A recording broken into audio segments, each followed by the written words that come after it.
Hello, Rebecca.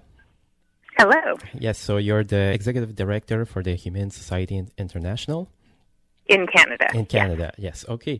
So we saw in the news lately that finally an agreement between the government of Canada and the European Union about the seal pelts has been done. Apparently, it took 5 years to agree to a deal. So what's the story? How come it took 5 years to agree? There's been a long dispute at the World Trade Organization that was brought by Canada and Norway in an attempt to overturn the European Union prohibition on seal product trade.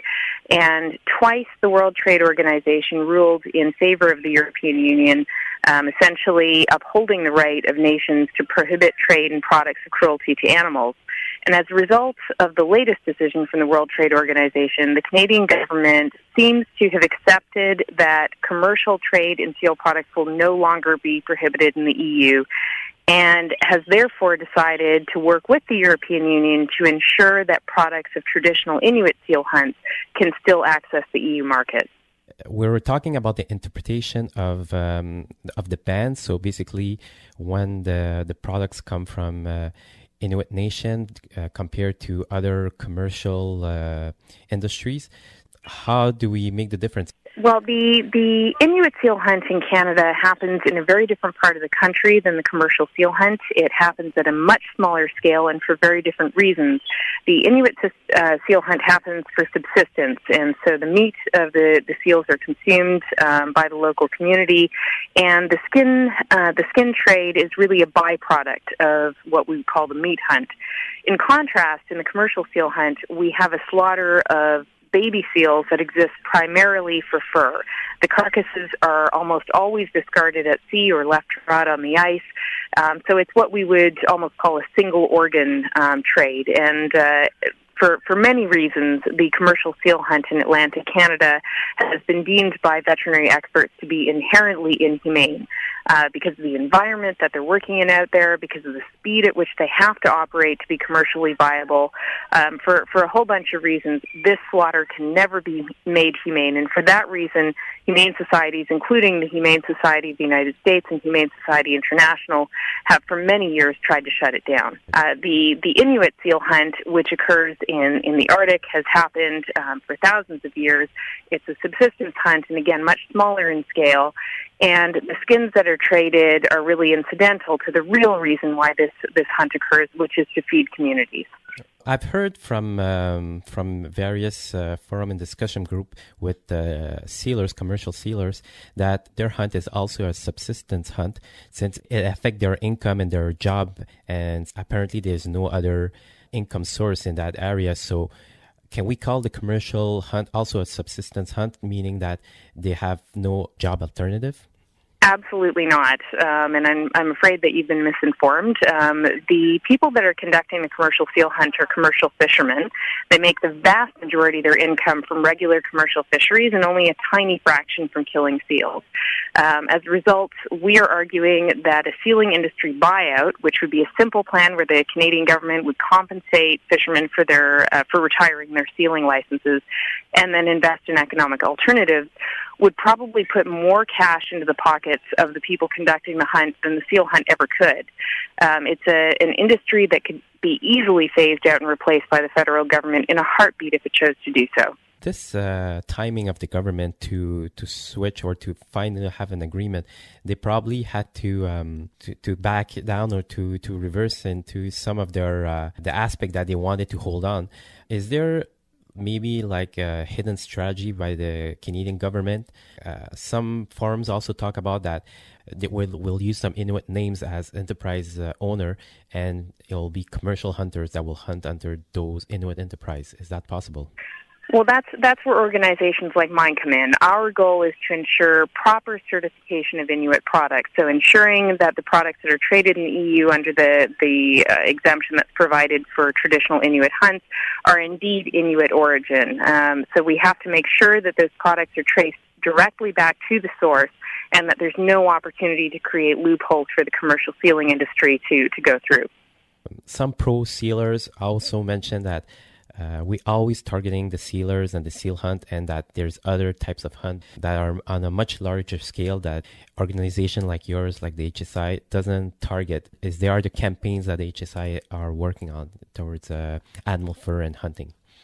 Well, absolutely. My organization has campaigned for decades against the commercial trade in animal skin. So we are opposed to the fur industry as a whole. We're not singly targeting the sealing industry, though there are issues with the sealing industry that are unique to that industry, and for that reason, we very strongly oppose it and have worked for many years to shut it down. But I would argue that in all of my years of working on the seal campaign and working on any animal protection issue, those that want to continue exploiting animals for profit will always ask why you're not focusing on something else. The nice answer with the Humane Society International is that we're a multi-issue group, and pretty much wherever animal suffering occurs, we are working to stop it. So any final thoughts about, like, for consumers or viewers that maybe they're a little bit confused with all this information? What final thoughts can you give the citizens? The commercial seal hunt in Canada exists to produce fur garments, which are used in the fashion industry. And, of course, that's the exact objective of the larger fur trade. This is a needless industry that causes unimaginable suffering to millions and millions of animals every single year. Consumers have the absolute right and the responsibility to choose not to wear fur, to choose not to inflict that kind of suffering on another living sentient. As society evolves, we're beginning to examine our use of animals, and we're beginning to question whether or not it's acceptable to cause this kind of suffering for vanity. And certainly in the fur trade, we've seen indiscriminate traps being used that target both wild and domestic animals that cause unimaginable suffering for animals for hours, sometimes days, before they're finally killed. Fur farms are keeping animals in circumstances and environments that cause them so much pain and suffering. We know that the seal hunt results in baby seals being clubbed and shot to death, and often cut open while they're still conscious and dragged across the ice with metal hooks while they're conscious. These are activities that we as a civilized nation cannot endorse. And I think as people begin to learn about the realities of these industries and the real circumstances in which these products are being produced, people will begin to say no to fur. And that is our hope as an organization, and we will continue to campaign until the fur trade is history. Did the seal industry give a response to this new agreement between Canada and the European Union? What's their feeling about it? We have yet to hear from the commercial sealing industry, but I think that some of the information that's been provided to you that they feel unjustly excluded from the EU market is probably what we're likely to see in future communications. The reality is that Europeans have been opposed to the commercial sealing industry for decades, and they don't want products of the commercial seal hunt on their markets. And I think, a value that Canadians hold very close is the right to choose what products we choose to trade in as a nation. And I think, it stands out that 86% of Canadians supported the right of the EU to ban seal products. Whether or not Canadians supported the seal hunt, they supported the right of Europeans to choose whether they wanted those products on their markets.